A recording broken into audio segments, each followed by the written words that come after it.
Hello, everybody. Welcome to our Monday live stream. Today, we are going live in Instagram. We are going live on TikTok. We are going live on Facebook. And we are going live on YouTube.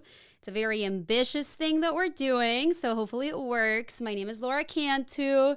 Hi to everybody on our Instagram. Let me just make sure that everything's working. Let me know if in the comment section, let me know where you are joining from. Let me know whether you are a student. Let me know whether you're a parent. If you're a student, what grade are you in? If you're a parent, what grade is your student in? I see that we have some people. We have people on Facebook. Lilia saying hello. Vidal. Hi, Vidal. Hi, saying hi, Laura. Happy Monday. Lilia saying a happy Monday to you all. Xiao Nai, it's back from last week. Hi, I'm a Best College Aid member and I'm from India. I wanted to ask how generous can the universities abroad can be to an international student? Thank you so much for joining us, Xiao, and for being a Best College Aid member. Super excited. Hopefully you are watching all the content that you have access to now because you're a member of Best College Aid. Thank you so much for joining this live stream session. And to answer your questions, colleges can be very generous to international students, but remember, as you can see in the lessons inside of Best College Aid, it's all about finding the right colleges for you. Since you're an international student, you're going to want to apply to colleges that have good financial aid packages, good programs for international students. And since you're a member of Best College Aid, you can ask this question inside of the Facebook group or send us a private message and we can help you better. So remember that you always have this benefit since you joined Best College Aid. You can, additional to all the content and to the international student section that's inside of Best College Aid, you can send us a private message to our personal emails, and we will be able to, help you further, give you more personalized, support. But yes, it's all about finding the right college for international students and doing the things, like getting good grades, submitting your extracurriculars, and all of that. But remember, all of this is inside of Best College Aid, and since you joined, you have access to all of this. All right.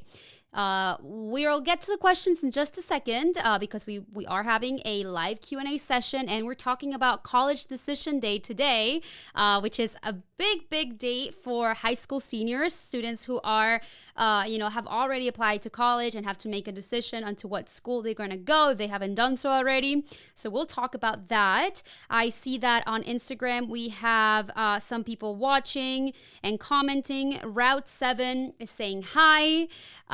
Vansh is saying hello. Hi, everybody. How are you?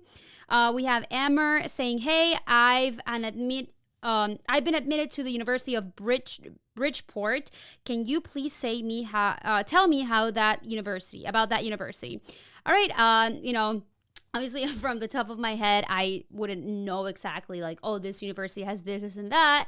But if you were accepted, the most important things are for you to find out if this is a school that you want to go to. In any school that you get accepted into, and this should have been done, obviously, knowing about the university before you even applied. But if you are trying to consider whether or not to attend a school, the first piece of advice that I could give any student is what is it that the student wants to study? What do you want to major in? Once you know, okay, I want to study this, does that university have that? Do they offer this, program? Do they offer this major? If they do, that's a plus. Obviously, how much financial aid they've given you if you were accepted into a school. Consider, how much money did they give you? Are you going to be able to afford the school with the financial aid, with the scholarships that were awarded to you? So that's another big thing, additional to the academic programs. How much money were you given? Also, if the extracurricular activities that the school is going to have, are you going to be able to continue to do, whether it is, a sport or an art, or if you want to try joining a specific club or a specific group, does the university have these opportunities? So I would consider those things. But yeah, congratulations that you were accepted into that school, into the University of Bridgeport. Very, very good, Amber. And let's see, we have, who else is joining on Instagram? Raj is saying hello, hello, hello. Mathali saying hey guys, how are you? Welcome everybody. Hope that you guys had an incredible weekend. It is Monday. It is Live Monday, and I am doing something new today. I am going to be doing a four-way stream, I guess, where we are streaming on Facebook, YouTube, Instagram, and TikTok. We'll see how that goes because we usually separate them.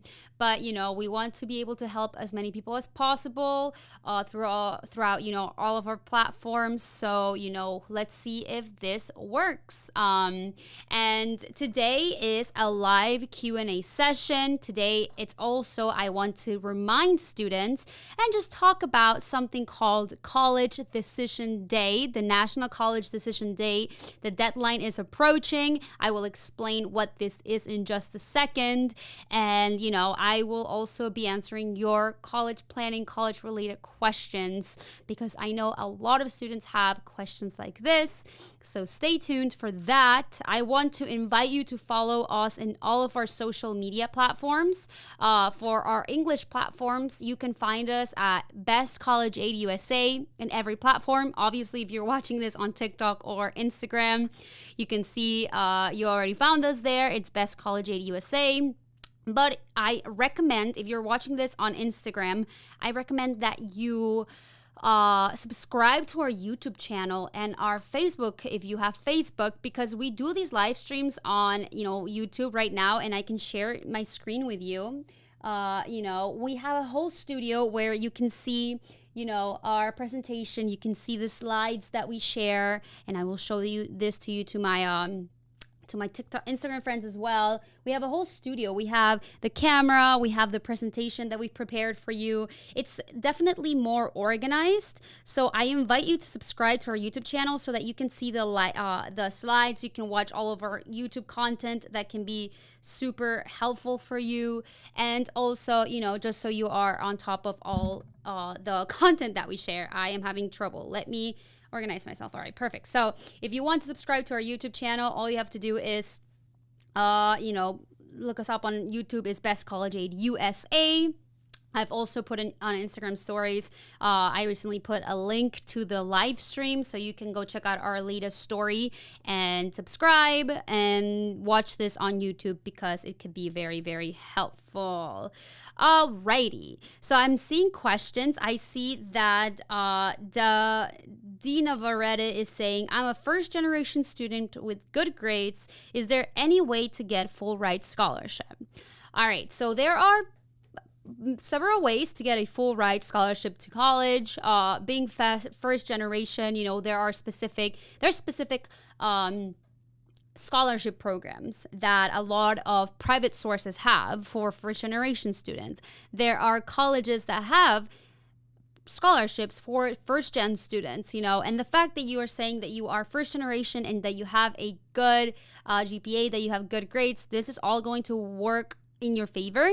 I would recommend, obviously, the college admissions process is all about planning and understanding how the system works. So, in order to find these opportunities, in order to find the schools that are going to offer you a full ride, you have to know where to look, right? And I said earlier, there are different ways to get a free full ride. So there are, one way is winning literally a private scholarship contest or a private scholarship that is a full ride scholarship. And, that's one way to do it. Those usually tend to be a bit more competitive, but there are private sources that do have these type of programs. You could get accepted into a school that is meets 100% of a student's financial aid and financial need. So they are going to give the student a really high financial aid package. But additional to financial aid, that school could also offer you merit-based scholarships, let's say based on your grades, because you said that you have really good grades. So when you mix a merit-based scholarship based on good grades, mixed with financial aid, all that aid, all that scholarship can combine and be put together into a full ride. That's technically what happened to me when I went to college. The way that I got full tuition to Marist College, I didn't get just a full ride scholarship and that's it. It was a mix of many things. It was a mix of my financial aid package. It was a mix of my theater scholarship that I received because I was in the theater club. It was also my merit-based scholarships based on leadership, the leadership roles that I had throughout high school and the good grades that I received during my 4 years of high school. And all of this mixed together is what allowed me to get a full ride to Marist College. So, I was able to study abroad basically for free. I was able to go to college, with all of my tuition covered. So, this is another way. And, that is one of the ways that we tell students, if you want to go to college paying as little as possible, you have to find the right universities for you, the right universities that are going to offer you opportunities, offer you scholarships based on, who you are as a student, based on your financial standing, your family's financial standing, based on the extracurriculars that you do. So,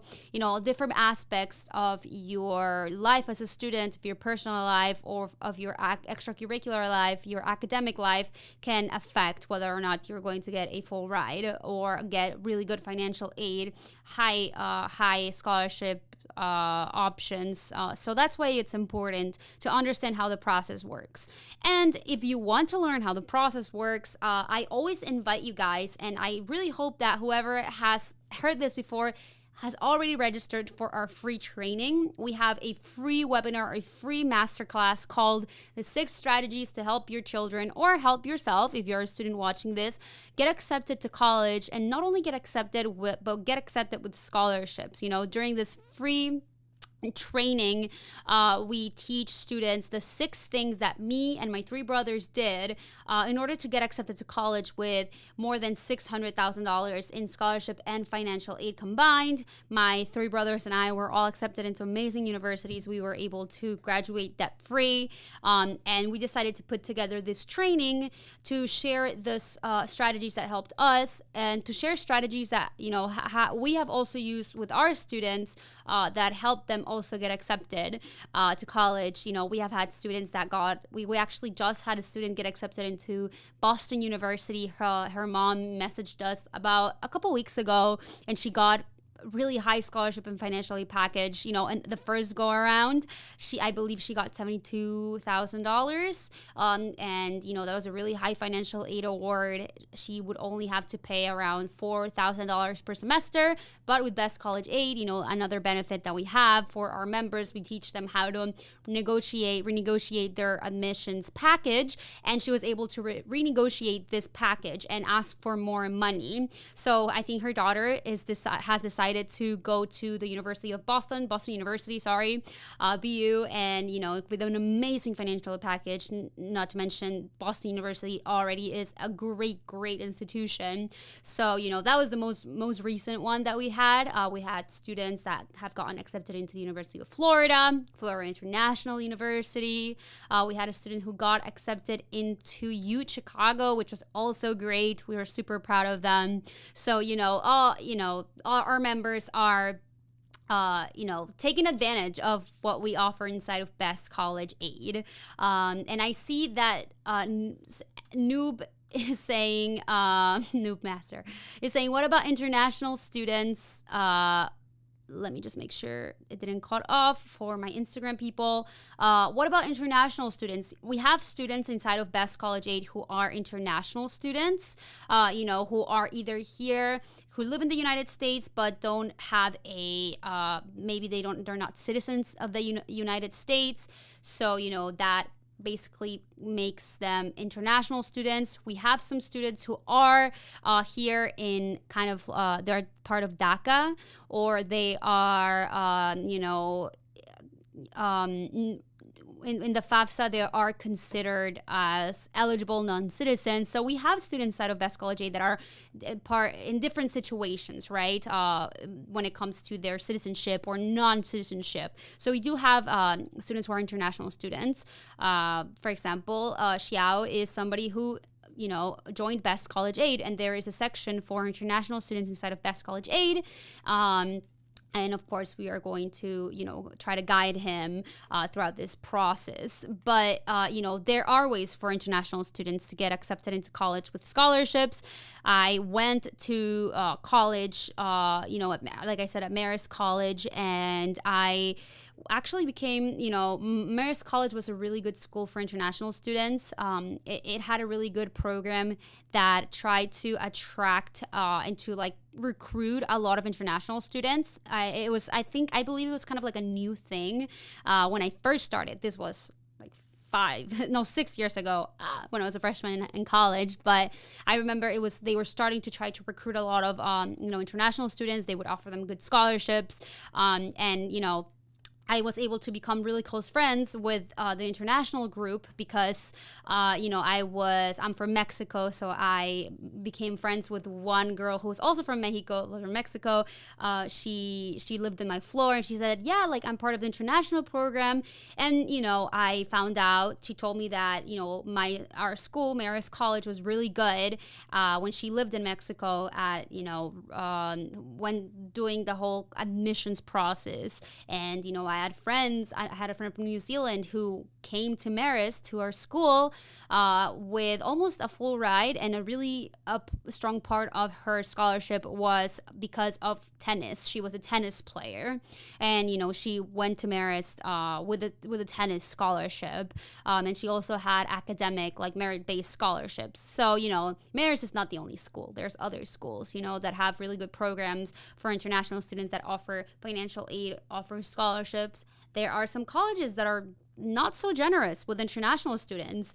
Unfortunately, not every school in the United States is going to be as generous for international students, for non-citizens.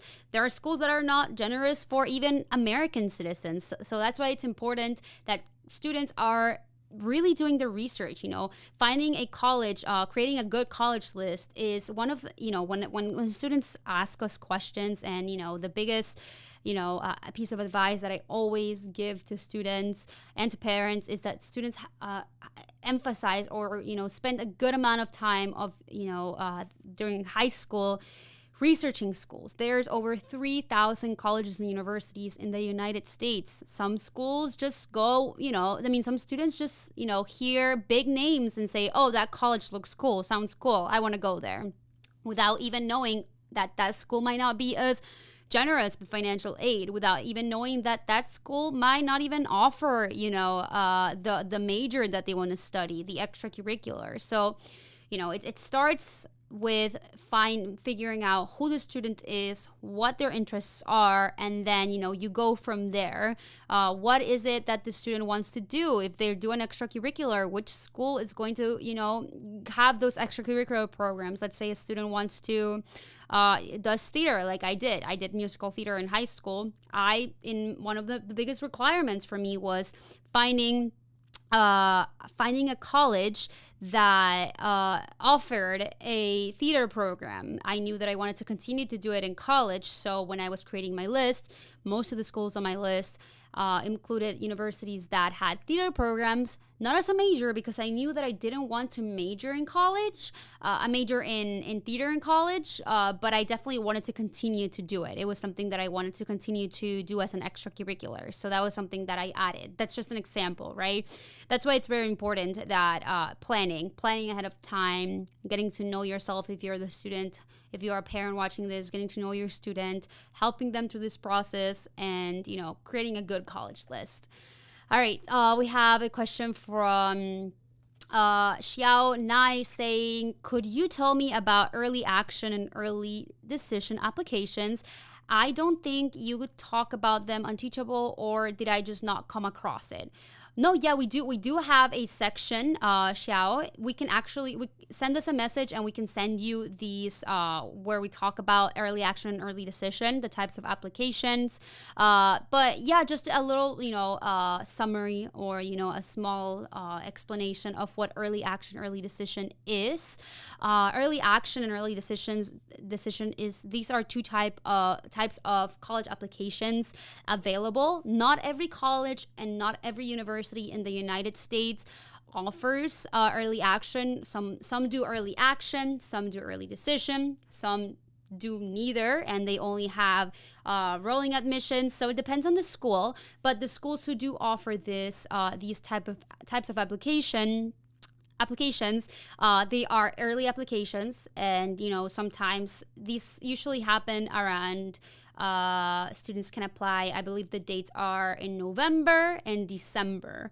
And students who are applying early action or early decision are usually the students who already have all of their test scores ready.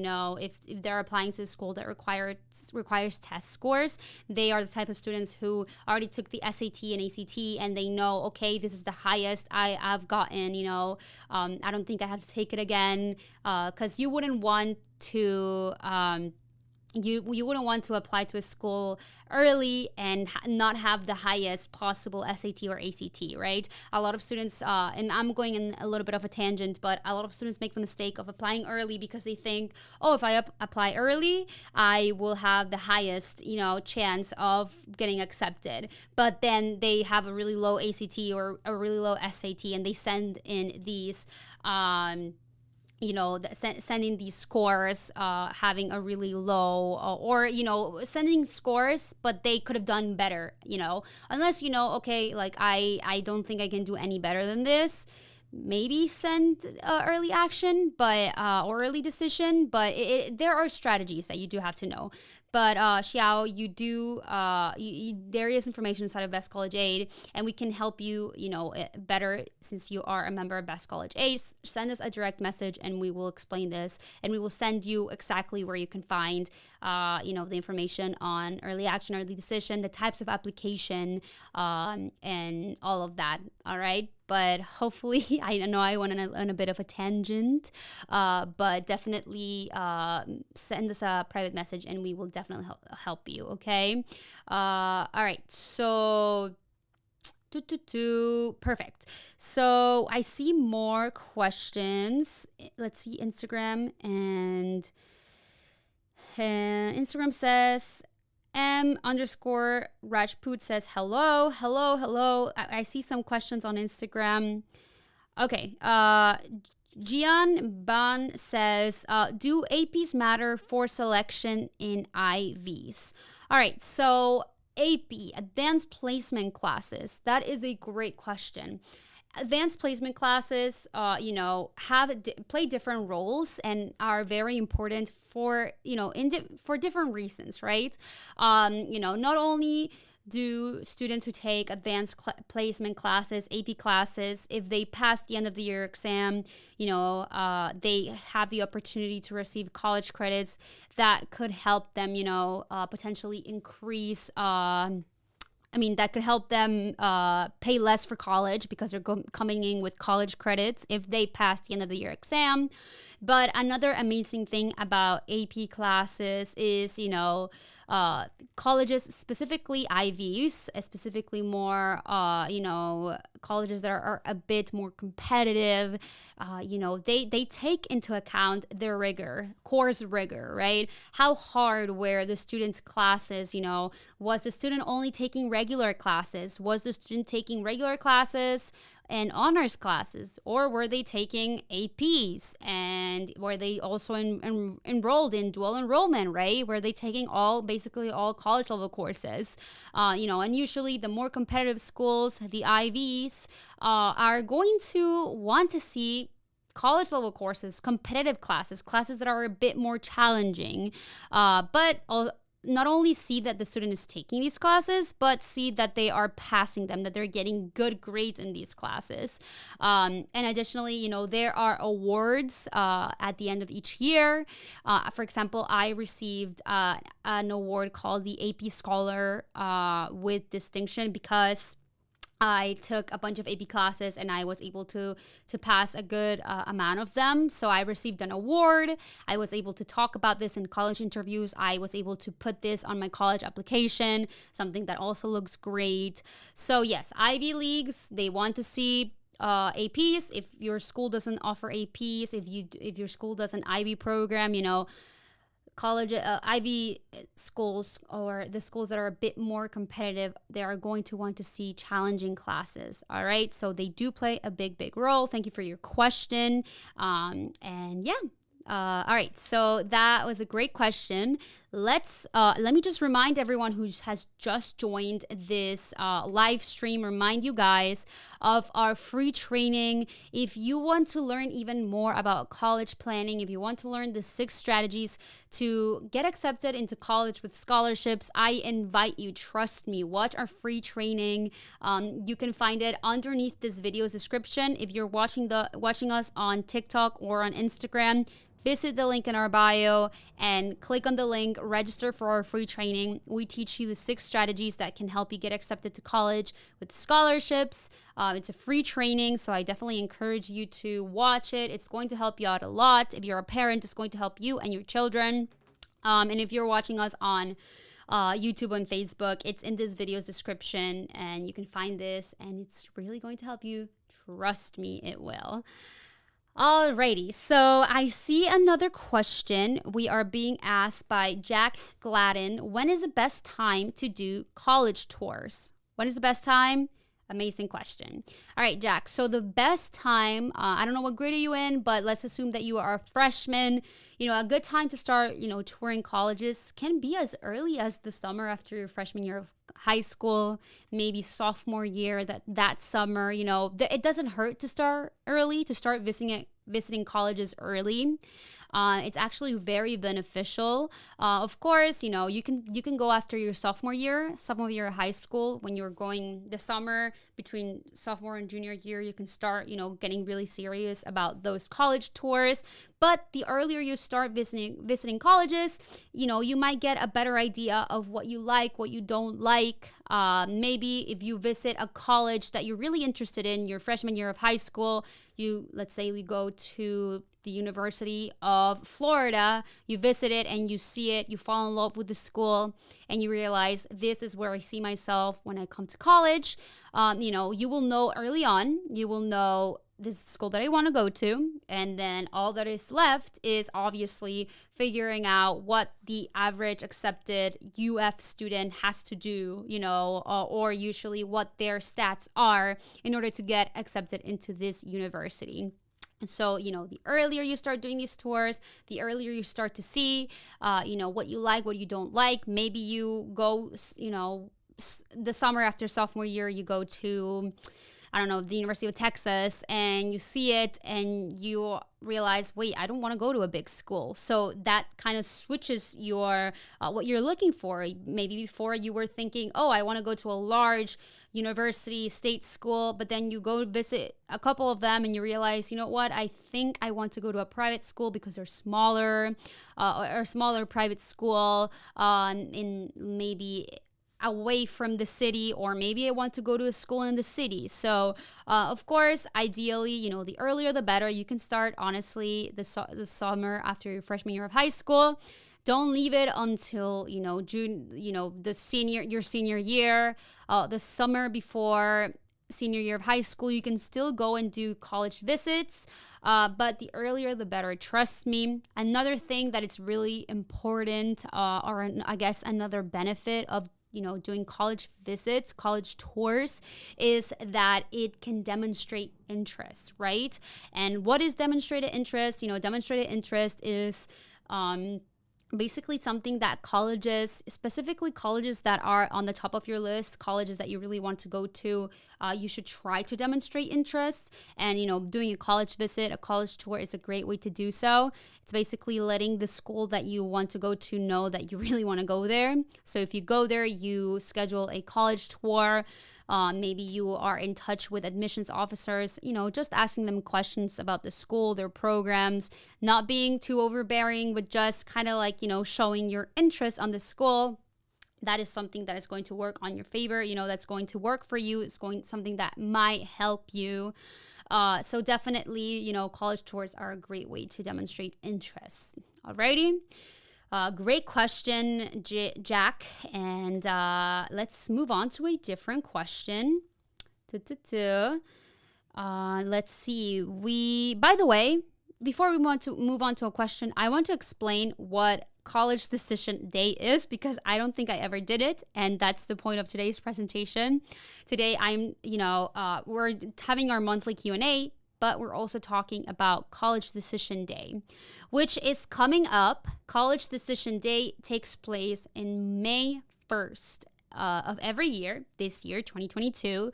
But College Decision Day is the date that represents the deadline for students to submit their acceptance and make a deposit to attend the 4-year college or university of their choice. So College Decision Day is pretty much when seniors in high school who apply to college and who were accepted to several universities, it's the deadline for them to let a college know that they are going to this school. And 1 second, it seems like we don't have our sound on Instagram. So now let me see. Let's turn it back on. And okay, 1 second. I just want to make sure that that's so strange. All right, sorry, our sound was off on, but it seems. Let me know on Instagram. Let me know if you can hear me again. We had some difficulties, and that's weird because it was working, and my phone was do not disturb, but we want everybody to be able to hear all of our information.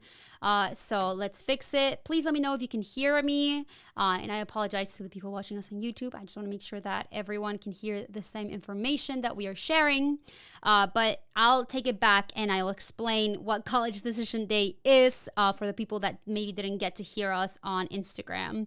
And I hear that it works. All right, perfect. That's strange. Maybe my internet fell or something because I was on Do Not Disturb. So that's strange. All right, so back to it. College Decision Day. What is College Decision Day? I'm going to repeat this. So please just bear with me, YouTube friends. But College Decision Day is the deadline for students to submit their acceptance and make a deposit to attend the 4-year college or university of their choice.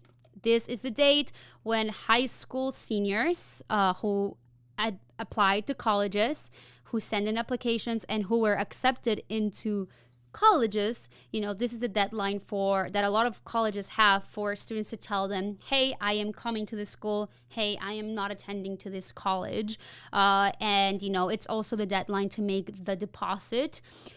Again, some colleges might not follow this day, might not have May 1st as their, deposit deadline.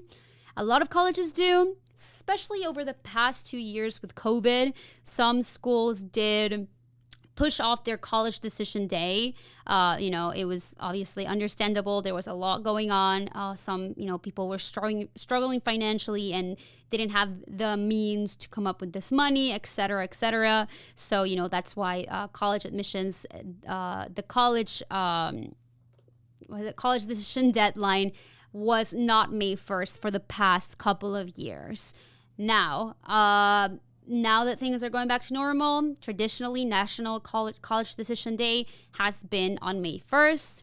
So that is this Sunday. This is why I wanted to talk about this. And I'm going to just give you a little insight on, what is expected from students. And this information is for students who are seniors in high school or who were accepted and have to, let schools know, right?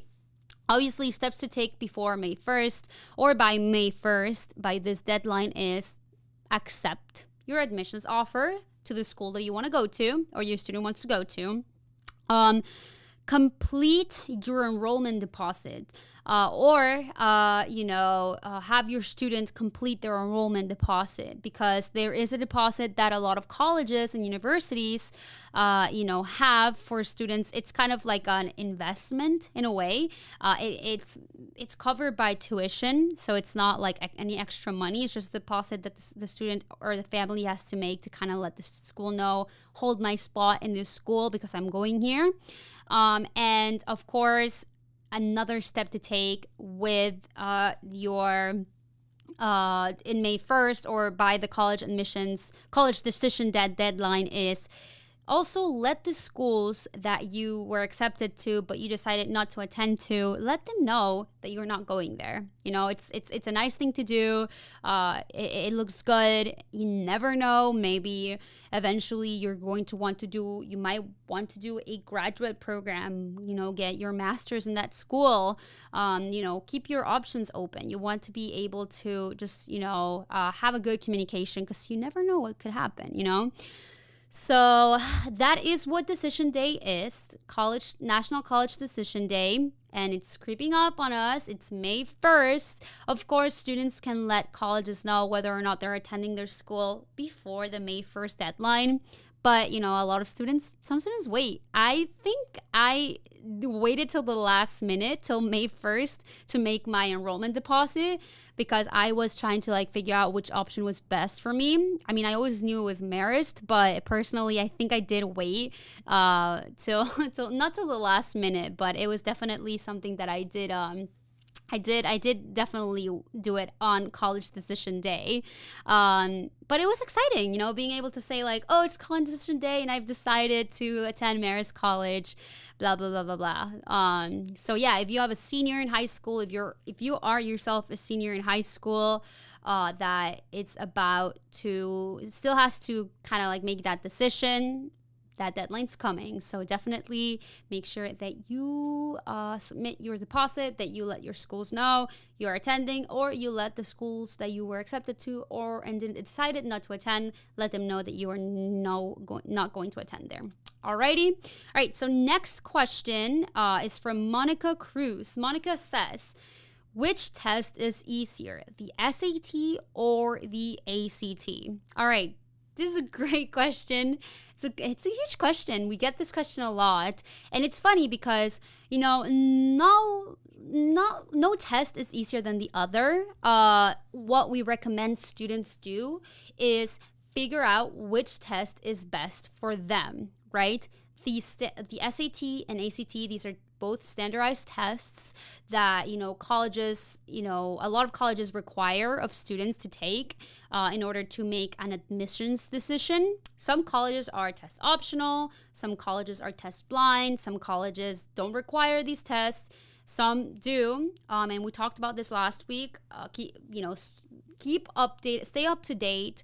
If you have colleges, let's say you're a sophomore, but there are schools that for sure you're going to apply to when you are a senior in high school, stay up to date with what the school's news are, because there are colleges that right now they are test optional, but they're test optional till this year.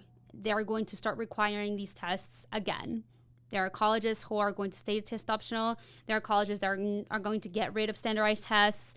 But that's why it's important to stay up to date. Some MITs, and I talked about this last week during last week's live stream, MIT is deciding to start requiring these tests again. And, over the past 2 years, a lot of colleges were test optional. Obviously, because of COVID, it was hard to, require every student to submit these exams, because not every student had the opportunity to take a test. There was limited seating. There was, test centers were being closed because of the pandemic. But now that hopefully things are a little bit better, they're back to semi-normal, because they're not back to normal. There's going to be more changes. There's going to be more colleges that are no longer test optional and that will require these tests.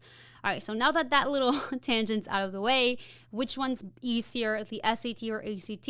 It depends, each test has some similarities and some differences that set them apart, and some students might perform better on the SAT and some students might do better on the ACT. While the overall structure of these tests, is somewhat similar.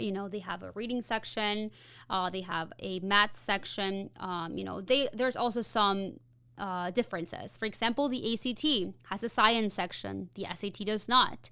If you're a student who, sees themselves thriving or doing better in a science section, who enjoys, science, and also the science section is not, very technical science terms. It's more, critical thinking, things like that. So that's why it's important to take these two exams, do practice tests, take a practice test for each exam and kind of feel it out. Maybe you'll realize that, you're not a science person, but you take the science section of the ACT and you'll realize that the way that the questions are structured, it's not really technical, content on science. It's more about the way you think, right? So maybe you'll realize that the ACT is for you. Or maybe you'll realize that the ACT is not for you. You are going to be better off by focusing on the SAT. So that's why it's important to do trial and error, figure out which test is best for you, and focus on one exam and dedicate your energy, dedicate your, basically your time and effort to preparing to just one test. Some students make the big mistake of practicing and studying for both, and maybe that will help them. They will get high scores in both, but I personally believe it's easier to choose one, figure out which test is best, which one is a little easier or will be a best fit for the student, and dedicate their time to just practicing for that one exam. But great question, Monica, and I hope that you figure out, you do kind of like a test, mock test, because you can find these mock exams for the SAT and ACT, free, mock tests, and take it at home and figure out, which one feels better, which one is, you can see yourself doing what better at. And of course, you can check your answers and say, I did better on the SAT mock test practice exam than the SAT. And then just focusing and trying to do better in that one exam. All right. So great question. Thank you so much, Monica. And if you want to learn more tips, on how to go to college with scholarships, remember we have a free training linked in our bio. 6 secrets to go to college with scholarships. Link in our bio in Instagram and TikTok. If you're watching this in Instagram and TikTok, visit the link in our bio. If you're watching this on YouTube, the link is in this video's description. But great question. All right, so I see one more question, so why don't we answer it? And then, let's see what Debbie has to say. Debbie is asking, how many colleges should I apply to? All right, great question. How many colleges should you apply to? We often recommend students apply to, 10 to 12 universities, maybe 14. Don't apply to 60 schools, 50. I actually heard of students who apply to like a crazy number of schools. And, they just apply to them because, I'll just get into random, maybe, 60. I have to get into some of them. I actually did hear about a student who applied to 60 schools. And that is madness. That is, if you have the time and effort to do that, go ahead, but I don't recommend that. And this goes back to what I was talking about early about, when applying to colleges, there's a whole science behind, applying to universities your senior year. You have to create a college list. You have to do research on these schools. You have to figure out first who am I as a student, who the student is. What are your academic goals, your extracurricular goals? What are your, where you see yourself? Do you see yourself in a city? Do you see yourself in a college town? There's different angles, different things to consider when figuring out which colleges the students should apply to. How much money does your family make? Where is your family financially? Because you also have to be realistic. Some colleges, as I said earlier, they're not as generous to students, to families. They just aren't. And some colleges are extremely generous. So, to answer your question, 10 to 14 schools, but you have to create a college list. And all of this, we really detail it inside of Best College Aid. We teach you how to create a college list, how to separate the colleges in those lists, which colleges are reach schools, which colleges are target schools, and which colleges should be your safety schools, how to divide that, how to figure out what is a target school, how to figure out what is a reach school and what is a safety school. Because, knowing these strategies is what will help you, get accepted into the right colleges that will offer you a good amount of financial aid, a good amount of scholarships. So, Debbie, to answer your question, in, summary, 10 to 14 schools, divide those into reach, target, and safety schools. If you want to learn more, trust me, visit the link in our bio and register for our free training. That is going to help you out a lot. But remember that there are strategies, and you shouldn't just be applying to 10 to 12 or 10 to 14 schools just to meet a number. There should be, a lot of thought that goes behind each school on your list. There should be a reason. There should be, a general understanding of what the school offers, what the school's financial aid packages look like. If they meet 100% of financial need, if they meet 60%, 50%, right? Where does your family fall, financially? Are your parents, going to be able to help you throughout 4 years of high school and fund your education? Or are you going to need, help with financial aid and scholarships? So it's important to consider these things when deciding which colleges you're going to apply to. But great question. Thank you so much for your question, Debbie. Sorry. And I hope that I was able to answer it. I see on Instagram we have somebody said hello. Arun said hello. Thank you so much for watching, guys. I know that there's a lot of information. If you want to watch the replay of this video, subscribe to our YouTube channel. You will see the replay there. If you have any more questions for us, or any more questions about the college admissions process in general, I invite you to register for our free training, the 6 strategies to get accepted to college with scholarships. This is going to be very helpful. Trust me, it's going to, really explain what are the 6 things that your student or yourself, if you're the student watching this, that you can do, your student can do to, maximize their odds of acceptance and maximize their odds of receiving scholarships for college. If you're watching this TikTok and Instagram, visit the link in our bio, register there. It's a free training full of information. Trust me, we've had thousands of people register and watch this training, and thousands of people have left very satisfied. There is support in the chat inside of that free training. So if you register and you watch it, you are going to be able to ask questions in the chat. So that's another bonus. And just the information that we share is also super helpful. But that's it. I hope that I was able to answer your questions. As I said, I know it's a lot of information, but hopefully I was able to explain it to you really well. If you have any more questions for us, remember we go live every Monday at 3 p.m. Eastern time. So hopefully we'll see you again next Monday. These live streams stay on Facebook and on YouTube, so you can watch them again. You can share them with somebody who might not have been able to see it. And yeah, don't forget to register for a free training.